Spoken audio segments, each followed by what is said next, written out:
ऐसे सर इसके individual elements को कैलकुलेट करने के लिए हमने कंसीडर किया है जनरल टर्म, और इस जनरल टर्म के अंदर हम इंडिविजुअल बेसिस पे इसके रो और कॉलम की पोजीशन को पुटअप करके वैल्यूज कैलकुलेट करेंगे। ठीक है, फॉर एग्जांपल हमारे पास अगर मुझे फर्स्ट रो फर्स्ट कॉलम का एलिमेंट निकालना है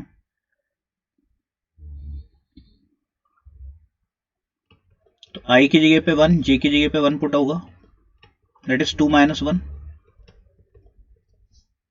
1। Sir first row second column के एलिमेंट के लिए आई की जगह पे 1 बट जे की जगह पे 2 पुट करना पड़ेगा, दैट इज 2 - 2 0। सर 1 3 के लिए आई की जगह पे तो 1 ही पुट होगा बट जे की जगह पे 3, सर 2 - 3 -1। 1 4 के लिए आई की जगह पे 1 बट जे की जगह पे 4, 2 - 4 माइनस का 2। इसी तरीके से 2 1 के लिए आई की जगह पे 2 और जे की जगह पे 1, सर 4 - 1 3। 2 2 के लिए आई की जगह पे और जे की जगह पे दोनों पे 2, तो 4 - 2 2। सर 2 3, 2 × 2 -3, 4 - 3 1। 2 4 के लिए 2 × 2 -4, तो 4 - 4 0 रिस्पेक्टिवली। 3 1 के लिए 2 × 3 -1, सर 6 -1। 3 2 के लिए 2 × 3 -2, सर 6 -2। 3 3 के लिए 2 × 3 -3, दैट 6 -3। और 3 4 के लिए 2 × 3 -4, तो sir 6 -4। Accordingly fourth row first column के लिए 2 × 4 -1, sir 8 -1। Fourth row second column 2 × 4 -2, तो 8 -2। Fourth row third column 2 × 4 -3, 8 -3। और fourth row fourth column 2 × 4 -4, sir 8 -4। और last fifth row first column 2 × 5 -1, sir 10 -1। Fifth row second column 2 × 5 -2, 10 -2। Sir fifth row third column 2 × 5 -3, 10 -3। और fifth रो fourth column 2 × 5 -4, 6। और ये सारी values अगर मैं replace करूं अपने रिक्वायर्ड मैट्रिक्स के अंदर तो बी की वैल्यू क्या दिखेगी? जस्टिफाई करें। 1 0 -1 -2, 1 0 -1 -2, सर 3 2 1 0, 3 2 1 0, 5 4 3 2, 5 4 3 2, 7 6 5 4, सर 7 6 5 4। और लास्ट एलिमेंट आपके पास 9 8 7 6, 9 8 7 6। That is 5x4। ठीक है, देखें एक बार। सबसे पहले हमने ऑर्डर के बेस पे स्ट्रक्चर डिसाइड किया, इसके एलिमेंट की पोजीशनिंग डिसाइड की। ठीक है,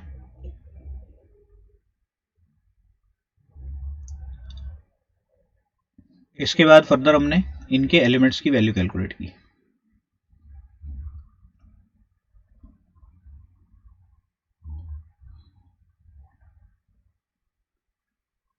रिप्लेस किया, रिक्वायर्ड मैट्रिक्स आ गई सर।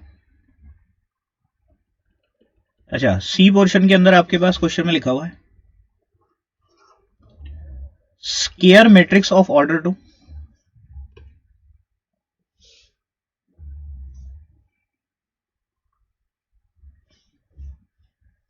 सर मुझे एक स्क्वायर मैट्रिक्स चाहिए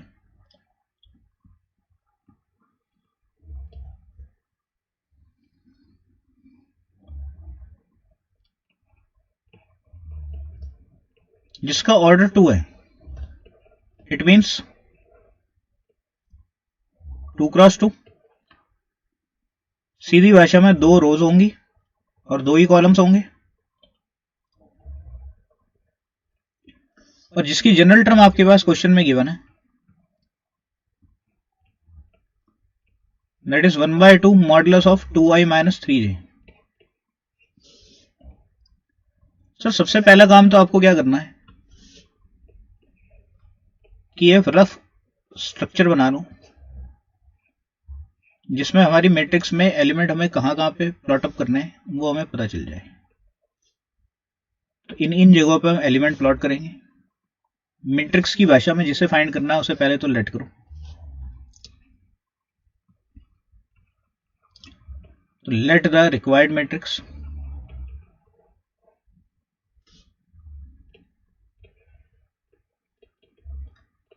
इज डिनोटेड बाय, मान लो हमने इसको सी से डिनोट किया, तो सी इक्वल्स टू क्या दिखेगा,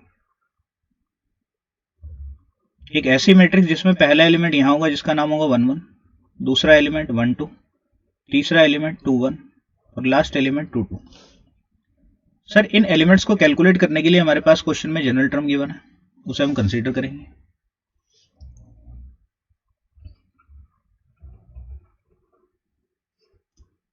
that is aij is equal to 1/2 modulus of 2i - 3j।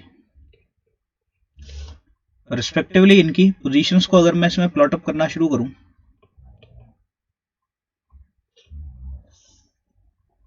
तो 1 1 के लिए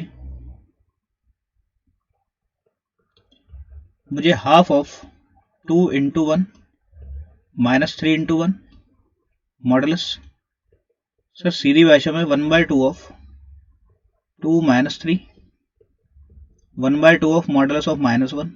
सर ये आंसर क्या आ गया, प्लस में 1/2। Sir first row second column के एलिमेंट के लिए modulus of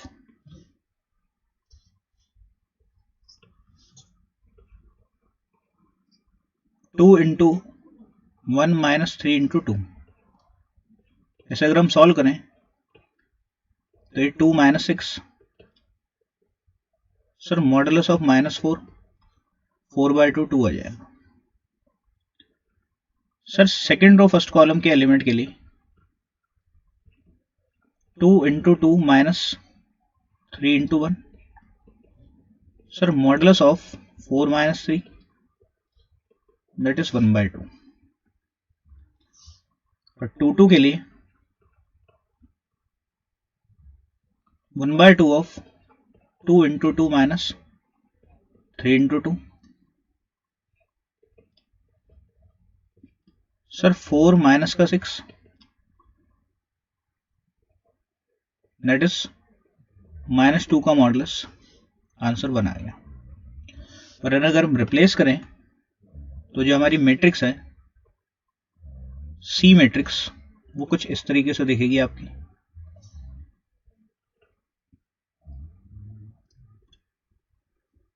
sir 1/2 2 1/2 1, that is 2x2। ठीक है,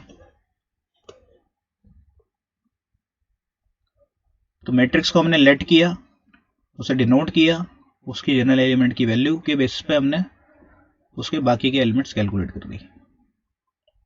ठीक है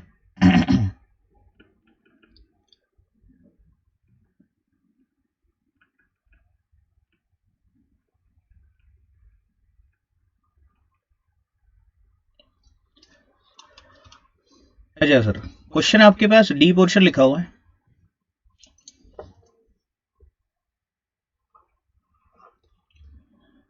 कहते हैं जनरल एलिमेंट आपके पास क्वेश्चन में मेंशन्ड है इस बार कंडीशन के हिसाब से, that is I plus J when I is greater than और equal to J, sorry I minus J जब आई ग्रेटर देन और इक्वल टू जे था, और आई प्लस जे जब आपके पास आई की वैल्यू लेस देन जे थी। मैक्सिमम चांसेस में बच्चे जो है वो क्वेश्चन यहाँ गलत इसलिए कर देते हैं क्योंकि वो इन्हें अलग अलग जनरल टर्म कंसीडर करते हुए दो मैट्रिक्स बना देते हैं। क्वेश्चन में ऑर्डर गिवन है 2x2, तो पहला काम तो आपको ये करना है कि एक रफ स्ट्रक्चर बनाएं जिसमें मुझे एलिमेंट्स कहाँ कहाँ पे रखने हैं ये मुझे पता करना है, और आंसर जब हम स्टार्ट करेंगे तो let the required matrix is denoted by, मान लेते हैं डी, और डी मैट्रिक्स दिखेगी क्या, एक ऐसी मैट्रिक्स जिसमें 4 एलिमेंट्स होंगे, दैट इज 1 1 1 2 2 1 एंड 2 2। सर यहां तक करने के बाद आपको अपने क्वेश्चन के जो है वो 3 पार्ट करने हैं जो कि अकॉर्डिंग टू गिवन कंडीशन होंगे। Sir I equals to J, I greater than जे और आई लेस देन जे, और इस रिस्पेक्टिव कंडीशन के हिसाब से इसकी जनरल टर्म के अकॉर्डिंगली आपको वहां पे टर्म लिखनी है। फॉर एग्जांपल यहां पे मेरे क्वेश्चन में जनरल टर्म जो गिवन है वो आई ग्रेटर देन जे के लिए आई माइनस जे गिवन है, और इक्वल्स टू के लिए भी वही है, तो इक्वल्स टू में जनरल टर्म मेरी ये एप्लीकेबल है। सर ग्रेटर देन में मेरी जनरल टर्म ये एप्लीकेबल है,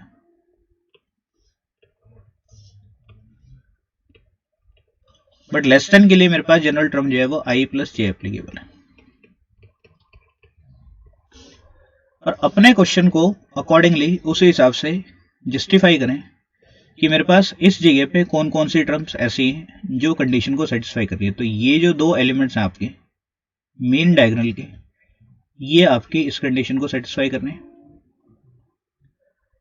ये वाला जो एलिमेंट है अगर आप इसमें ध्यान से देखें तो ये रो की वैल्यू इसमें कॉलम से छोटी है, तो ये इस कंडीशन को सेटिस्फाई कर रहा है, और इस वाले एलिमेंट में रो की वैल्यू कॉलम से बड़ी है, इसलिए ये वाली कंडीशन सेटिस्फाई कर रहा है। तो इन एलिमेंट्स को कैलकुलेट करने के लिए हमें रिस्पेक्टिवली इन्हीं की कोरस्पॉन्डिंग टर्म्स को इस्तेमाल करें। तो यहां पर मेरी 1 1 और 2 2 की कंडीशन सेटिस्फाइड है, तो हम ये दोनों टर्म्स कैलकुलेट करने के लिए इस जनरल टर्म की हेल्प लेंगे। यहां पे मेरी सेकेंड रो फर्स्ट कॉलम की कंडीशन सेटिस्फाइड है, तो हम यहां इसकी हेल्प लेंगे। यहां फर्स्ट रो सेकेंड कॉलम की कंडीशन सेटिस्फाइड है, तो यहां हमने इस टर्म की हेल्प ली। और इन सारी की सारी वैल्यूज को अगर मैं इनकी रिस्पेक्टिव पोजीशन पर रिप्लेस करता हूं तो जो डी मैट्रिक्स मेरी दिखेगी वो 0 0 1 और 3, सर 2x2 की मैट्रिक्स आ जाएगी। ध्यान स्पेसिफिकली आपको ये रखना है कि मैट्रिक्स को कैलकुलेट करने के लिए पहले तो नॉर्मल स्ट्रक्चर बनाएं और उसके बाद उसकी कंडीशंस के अकॉर्डिंगली क्वेश्चन के उतने पार्ट करते हैं। हर एलिमेंट को उसकी कंडीशन के अकॉर्डिंगली उसके रिस्पेक्टिव जनरल टर्म के पास लिखें और फिर उसके बाद नॉर्मल प्लस माइनस यूज करें। ठीक है,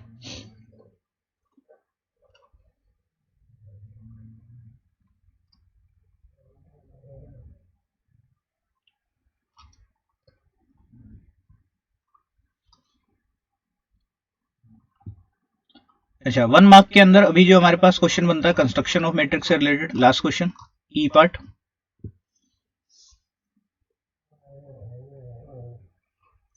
सर क्वेश्चन में जनरल टर्म फिर दोबारा से मल्टीपल कंडीशंस के हिसाब से डिवाइड करके गिवन है।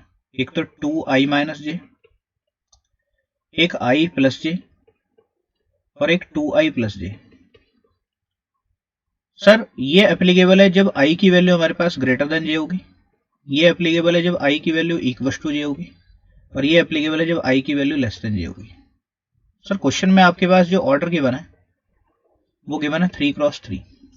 तो सबसे पहला काम, रफ के अंदर एक स्ट्रक्चर बनाए जिसमें 3 रो और 3 कॉलम बनाए। उस अकॉर्डिंगली इसके एलिमेंट लिखे कि कहां कहां पर हम एलिमेंट प्लेस करने वाले हैं। और क्वेश्चन को स्टार्ट करने के लिए सबसे पहला काम, उसे डिनोट करें। तो sir let the required matrix is denoted by, मान लेते हैं हमने इसको ई से डिनोट किया। सर मेरी ई मैट्रिक्स कैसे दिखेगी? टोटल मिला के 9 एलिमेंट्स होंगे। एक तो 1 1 1 2 1 3 2 1 2 2 2 3 3 1 3 2 3 3, दैट इज 3x3। ठीक है।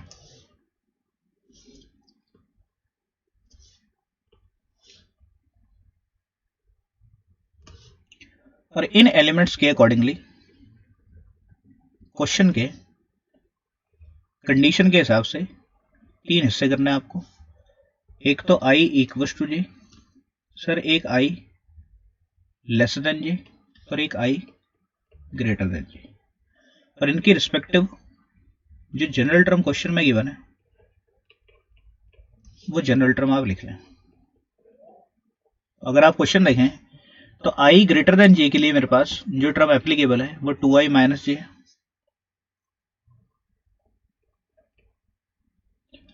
सर i लेस देन के लिए जो टर्म एप्लीकेबल है वो 2i प्लस जे है। और i इक्वल टू जे के लिए जो टर्म एप्लीकेबल है वो है i प्लस जे। क्वेश्चन में अगर आप ध्यान से देखें तो ये जो एलिमेंट है, ये 3 एलिमेंट्स आपकी पहली कंडीशन को सेटिस्फाई करते हैं। सर जो लोअर ट्रायंगुलर वैल्यूज हैं वो आपकी तीसरी कंडीशन को सेटिस्फाई करते हैं, और जो अपर ट्रायंगुलर वैल्यूज हैं ये आपकी मिडल वाली कंडीशन को सेटिस्फाई करते हैं। तो इन एलिमेंट्स को कैलकुलेट करने के लिए हम रिस्पेक्टिवली इन्हीं टर्म्स का इस्तेमाल करेंगे। यहां मुझे 1 1 1 2 और 2 2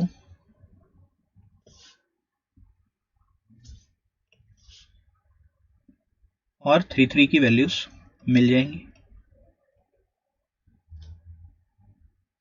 that is 1 plus 1, sir 2 plus 2 और 3 प्लस 3। ठीक है। यहां पे मेरे पास i की वैल्यू लेस देन जे की सारी एलिमेंट्स 1 2 1 3 और 2 3 के वैल्यूज मिल जाएंगी। Sir 2 into 1 plus 2 that is 4, sir 2 into 1 plus 3 that is 5, और 2 इंटू 2 प्लस 3 इक्वल टू 7। और यहाँ i ग्रेटर देन जे, रो की वैल्यू कॉलम से बड़ी है, तो इन वैल्यूज को कैलकुलेट करने के लिए मेरे पास इस रिस्पेक्टिव टर्म का हम इस्तेमाल कर लेंगे। That is 2 into 2 minus 1, sir 2 into 3 minus 1 और 2 इंटू 3 माइनस 2। सर इन एलिमेंट्स को अगर मैं इनकी रिस्पेक्टिव पोजीशन पे पुटअप करता हूं तो मेरे पास जो ई मैट्रिक्स है वो किस तरीके से दिखेगी, देखें।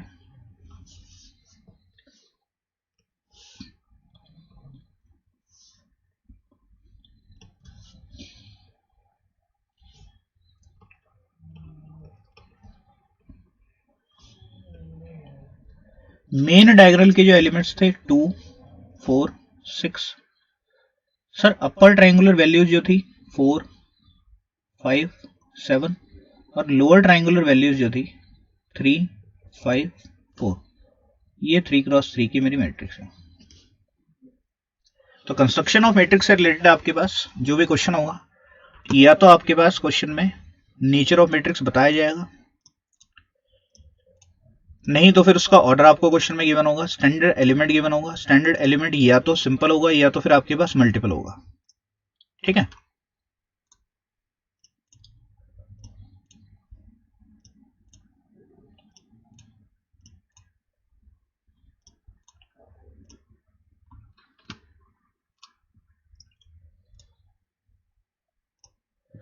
सर एक कंसेप्ट आपके पास आता है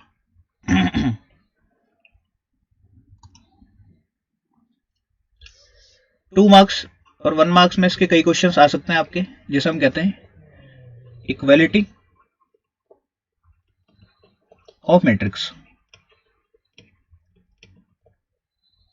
जब भी आपको दो मैट्रिक्स को इक्वल करना हो तो इसकी कुछ कंडीशंस हैं। कंडीशन नंबर 1 ये कहती है कि order of matrix should B same. Sir दोनों मैट्रिक्स का जो ऑर्डर होना चाहिए वो सेम होना चाहिए।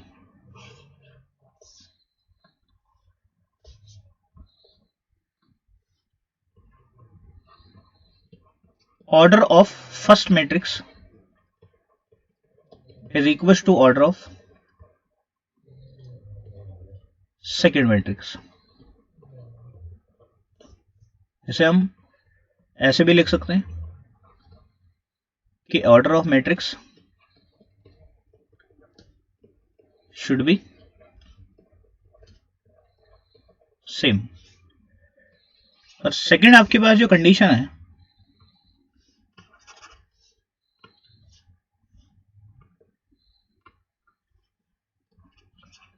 सेकंड कंडीशन क्या कहती है सर? कहते हैं each element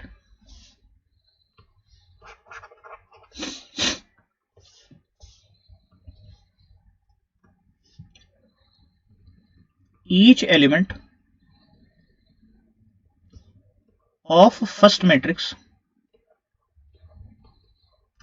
should be equals to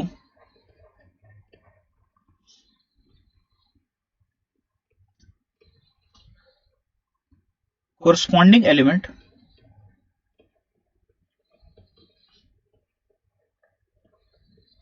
of second। तो ध्यान ये रखना है कि आपको हर एलिमेंट को चेक करना है कि वो उसी पोजीशन पे जो दूसरी वाली मैट्रिक्स के अंदर एलिमेंट रखें वो एलिमेंट उसके इक्वल है कि नहीं। ठीक है।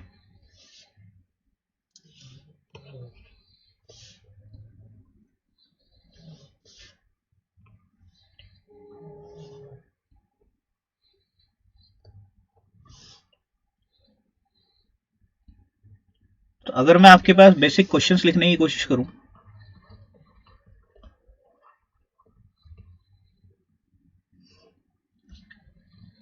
मान लो फॉर एग्जांपल मैंने लिखा if A and B are two matrix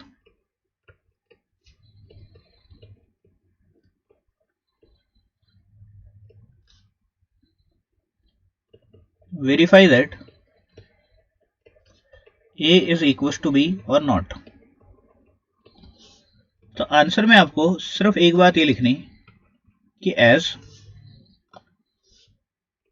sir order, इस मैट्रिक्स का अगर आप ध्यान से ऑर्डर चेक करें तो इसका ऑर्डर है 2x2 और इसका ऑर्डर है 2x1।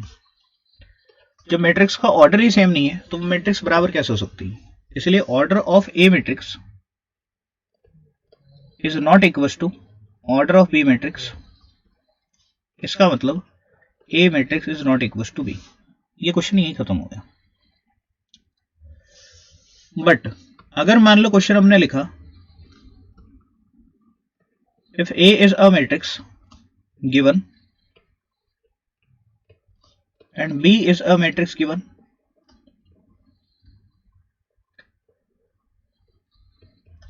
वेरीफाई करना है कि ए मैट्रिक्स बी के इक्वल है या नहीं है। तो चेक करें, क्वेश्चन में इसका ऑर्डर तो सेम है सर, तो अगर सेम है तो वेरीफाई करके बताने की जरूरत नहीं कि इसका ऑर्डर सेम हो गया, तो दिख गया। तो for A equals to B, अब इस पे हम सेकंड कंडीशन अप्लाई कर देंगे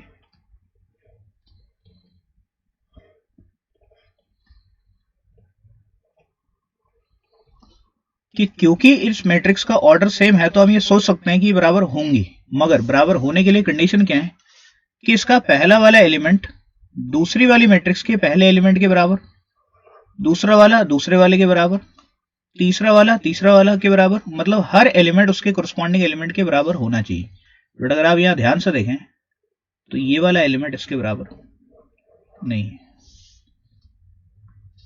तो यहां पे सर पहला एलिमेंट बराबर हो गया, दूसरा बराबर हो गया, तीसरा बराबर हो गया, मान लो आपने चौथा चेक ही नहीं किया, बट क्वेश्चन में कंडीशन हमने सबसे पहले क्या लिखी है कि each element of first matrix should be equal to corresponding element of second matrix. ठीक है, सेकेंड मैट्रिक्स।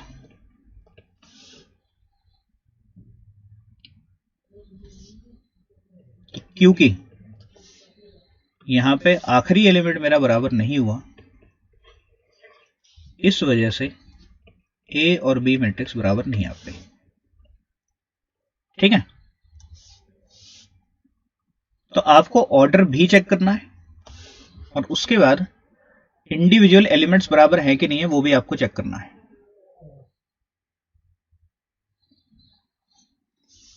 मान लो सर क्वेश्चन आपके पास आया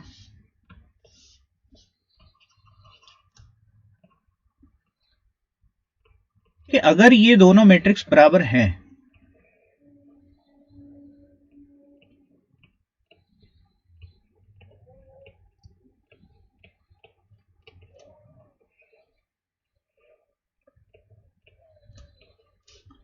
तो फाइंड करें the values of X Y and Z. तो क्योंकि क्वेश्चन ने पहले ही लिख दिया कि ये दोनों बराबर हैं तो आपको वेरीफाई करने की तो जरूरत नहीं कि ये बराबर है कि नहीं है। बट हाँ, आप अपनी कंडीशन को सेटिस्फाई करने के लिए, अपनी संतुष्टि के लिए इस चीज को चेक जरूर करते हैं कि क्या इसका ऑर्डर सेम है। इस मैट्रिक्स का अगर आप ऑर्डर देखें तो इस मैट्रिक्स का ऑर्डर है 3x1 और इस मैट्रिक्स का देखें तो 3x1। सेकंड कंडीशन क्या कहती है कि अगर ये दोनों बराबर हैं तो इसके कोरस्पॉन्डिंग एलिमेंट्स भी बराबर होंगे, पहला वाला पहले वाले के, दूसरा वाला दूसरे वाले के, तीसरा वाला तीसरे वाले के। तो जब मैं करता हूं तो x plus Y plus Z is equal to 4, sir y plus Z is equal to 3 और z plus X is equal to 2 मिलता है। इक्वेशन नंबर 1, 2 और इक्वेशन नंबर 3 मिल गई। अगर हम कंसीडर करें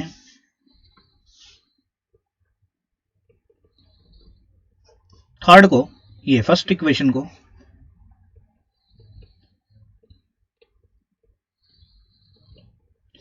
और इसमें पुट करें z plus X is equal to 2, तो सर z प्लस एक्स की जगह अगर मैं 2 लिखता हूं तो ये 2 plus Y is equal to 4 हो जाएगा, क्योंकि इस पूरे की जगह पे तो मेरे पास 2 आ गया।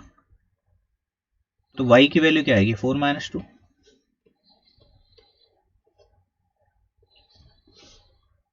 तो सर अगर मेरे पास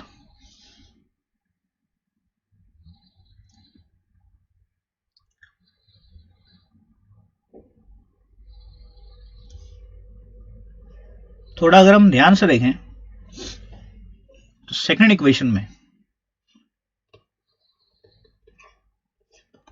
y plus Z is equal to 3 था, अगर हम पुट करें y इक्वल टू 2 तो z इक्वल टू क्या मिल जाएगा 1। और कंसीडर अगर हम थर्ड इक्वेशन को करते हैं जो कि z प्लस एक्स को 2 लिख रहा था, अगर यहां पुट करें z इक्वल टू 1 तो x की वैल्यू क्या आ जाएगी। तो अकॉर्डिंगली हमारे पास x, y और z तीनों की वैल्यू आ गई।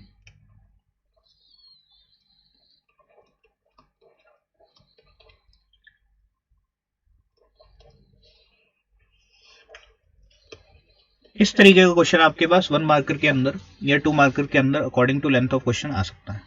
ठीक है, देखें एक बार इसको। That is equality of matrix.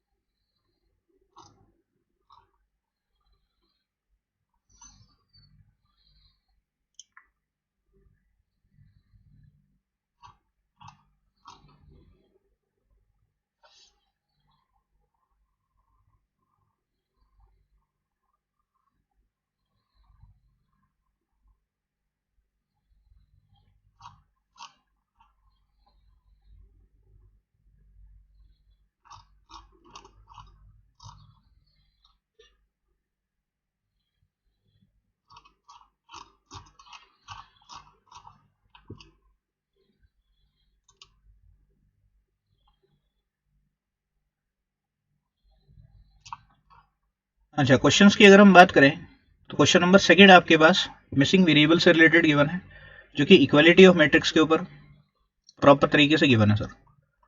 ठीक है, क्वेश्चन के अंदर हमारे पास जी तक के पोर्शंस हैं। ठीक है, देखना एक बार इसको।